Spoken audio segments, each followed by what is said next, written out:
雙子座、天秤座、水瓶座，今年只要你做一件事，你就可以把握住木星獅子帶俾你嘅幸運。因為身為風象星座嘅你一向就係最聰明、最充滿創意，腦袋入邊呢隨時都有無數個天馬行空嘅諗法。但係如果你唔去執行，其實同發白日夢呢冇乜分別。隨住大吉星木星正式進入獅子座，宇宙呢一年呢對你嘅考驗，唔係要你諗更加多新奇嘅嘢，而係要你將呢啲諗法真正去付諸行動。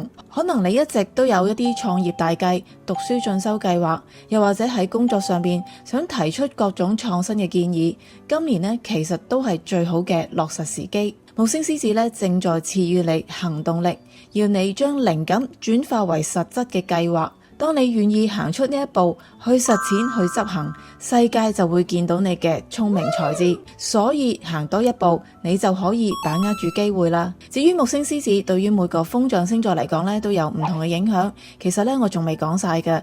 我喺 YouTube 入邊已經準備咗詳細嘅木星獅子整體趨勢同埋個別星座運勢大拆解。有興趣了解嘅朋友呢，留言 Leo Leo，我會將完整嘅影片連結 send 俾你。